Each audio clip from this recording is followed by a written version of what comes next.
Greetings, ladies and gents, and welcome to this latest edition of Re-Tifos, where I take old stories I've narrated and update them to modern audio standards.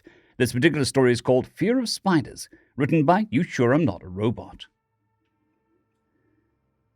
The library ship, co-sized, moved carefully towards the human space station, suspended over the beautiful blue and white marble of their world.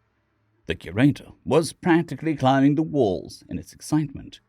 What a glorious find, an unknown sentient spacefaring race. That's next year's grant application approved already. His second scribe fluttered in agreement. We have so much to teach them. They must be trembling with anticipation. First we must learn, then teach. But yes, no doubt it is a marvelous moment for them. The space station independent tracked the incoming ship, watching with apprehension as it approached. It continued to broadcast its good intentions in several languages. Captain Modest watched. Feck, we had to turn up now. We searched the stars for years, and now we have 2 aliens turn up at once. At least they're not shooting this time. He turned to his second-in-command. Tell the engineers to stand down. The project is blown until we know what we're dealing with. Inform Earth and dig around my office for first contact stuff. It's buried in there somewhere. Captain Modest waited outside the airlock for his new guests to arrive.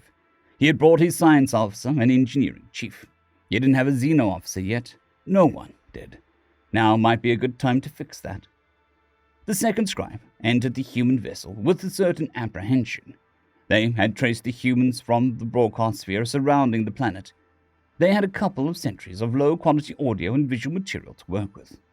Unfortunately, some of it was clearly fiction, while some of it was deeply hoped was fiction, but suspected wasn't. Her first priority was to establish communications and explain her mission. The human identified as captain was tall, very tall. They were tailless, bipedal, warm-blooded omnivores. Not unknown, but it was unusual for them to achieve spaceflight independently. Her species had developed from flightless avians.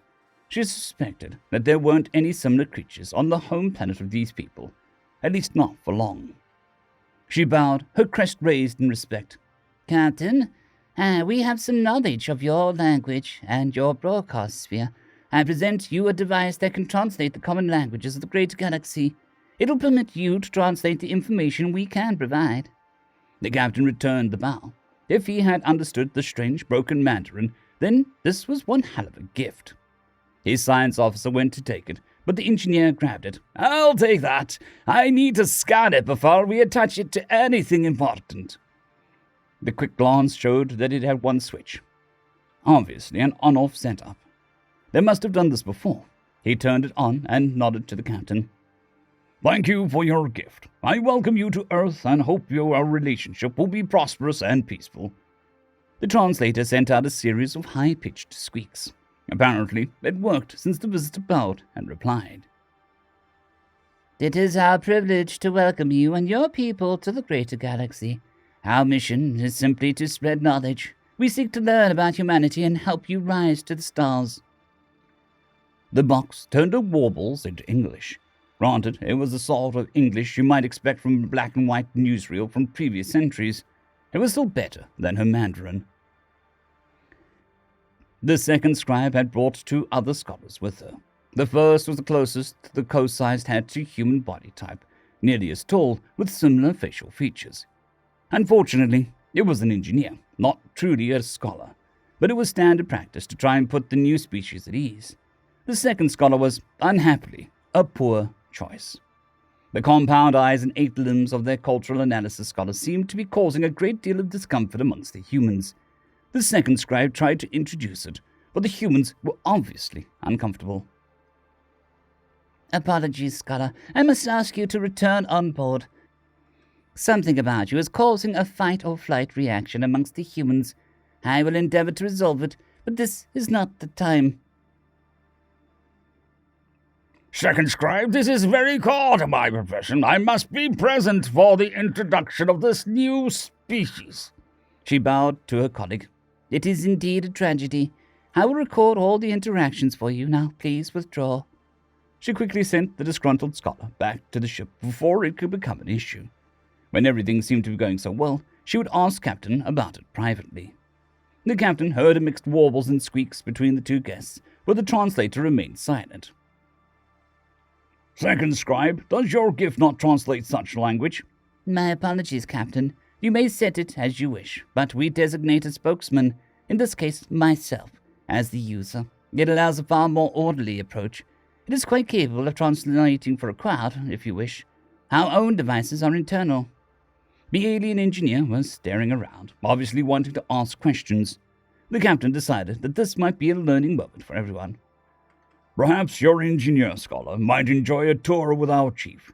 We can continue our discussion in my office. The second scholar warbled her delight. This was the best kind of welcome. Some species held their technology to be a dark secret, never to be shared with strangers. It was a good sign if they were willing to be open about it. She turned to her engineer. You are permitted to tour with the human engineer. Adjust your translator and please behave appropriately. I will rejoin you on the ship. The captain and the second scribe walked away, leaving the two engineers examining each other. The chief felt he needed to take the lead. This was his station. My name is Brenner, Chief Engineer Brenner, if you're being formal. May I ask if you have a name? The alien touched its throat. I am called Ulrich. I am also Chief Engineer. Thank you for your welcome. His translator had inflected his English with a Scottish accent. Obviously, they had watched a lot of human entertainment on the way. Well, Ulrich, what would you like to see? The alien looked around. Everything? While the captain and the second talked earnestly about the endless possibilities of joining the greater galaxy, a more important alliance was being forged. These are our engines. They provide a bit of thrust when we need them. Otherwise, they just provide power to the station and recharge our spacecraft as necessary. Occasionally weapons if something heads our way. Rocks or debris, for example. Ulrich peered at the control console. Oh, from here? We have separate systems for those functions. This is controlled by one person? Yes, of course. Power is power. Ulrich considered. Deep in the heart or similar organ of every engineer was a desire to improve, to create something better, to save on staff costs. He, like all engineers, dreamed of a bigger budget. For Ulrich, he saw some clever systems, underpowered and missing some vital parts, but integrated in a way that would transform his field. Possibly I could see some more. Your life support, perhaps. The two engineers went section by section through the station. Finally, an impatient second scribe called her engineer. Are you lost? In some form of distress, I have been waiting for you to return. As a cultural analysis scholar, return immediately. Ulrich had lost track of time, forgotten that he was in first contact mission. He and Chief Brenner had spent hours talking about the systems, the improvements the Galaxy Tech had available, and his delight in human design. Chief Brenner, perhaps you would enjoy a tour of my ship tomorrow. I'm afraid I must report to the second scribe. The chief nodded. He, too, had nearly forgotten that this was an alien newly discovered. I would be delighted, Ulrich. See you in the morning. I must report to the captain, but before you leave, may I ask you something? I'm not sure I should tell you this, but we have encountered another alien species. It didn't end well. Perhaps you could identify them. He moved to a console and played the visuals. A craft arrived at speed into range and immediately began firing on the station. Plasma smashed into the Independent. We received no transmissions, no warning. They just arrived and started shooting. Any idea who they are? Ulrich watched. The attackers were flying an old Intech cruiser, obsolete for many generations, still far beyond human tech. That ship is very old. Only pirates would use one. I assume they demanded ransom. They are thieves, mostly. They stay out here on the edge of civilization. No offense. How much did they steal? Chief Brenner shifted his head from the screen regarding his new friend. Nothing. Remember I mentioned weapons and debris? We were worried that you were connected with them. Now that I know you're not, well, I figured you could help. Ulrich thought the translator had failed. They demanded nothing? They left? Perhaps I misunderstood. Chief Brenner just grinned.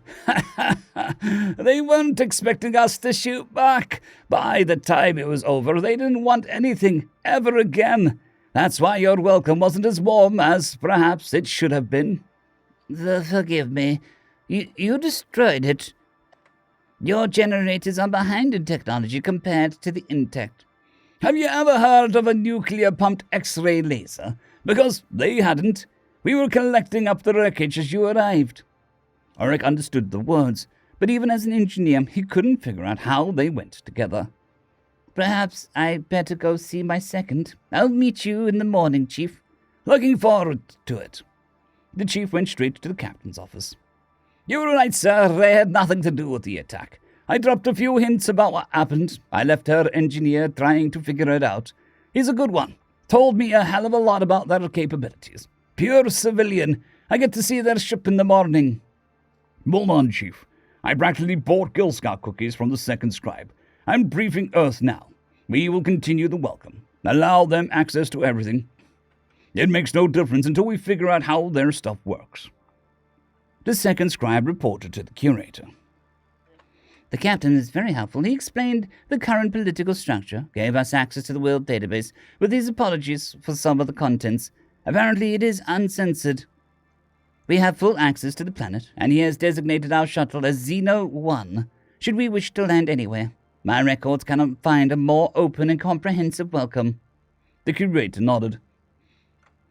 Yet you don't sound convinced. What's on your mind, second? The second fluttered in frustration, her crest rising and falling. That's the problem. Who does that? Our own contact took nearly a generation before we opened our world, and we were careless. Had the humans no fear? Oric had been listening, waiting to report. They have reason. Before we arrived, they were attacked by an intact privateer. They must have followed our trail and jumped ahead.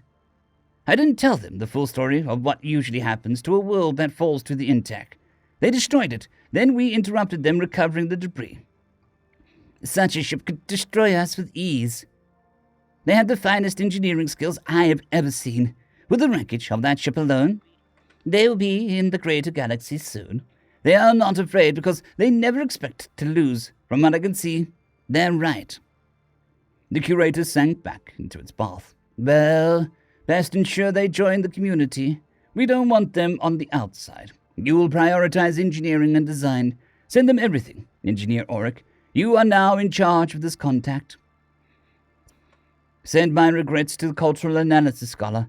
Tell me, did you discover why he was a problem? The second nodded. Yes, curator. Apparently they are afraid of spiders. End of story. I would just like to thank the T5 supporters. Bushmaster 117, Caspar Arnholtz, Draxzoon WRE, Elijah Silvercross, Gray, John Carrington, and Severin Cerberus. Thank you very much.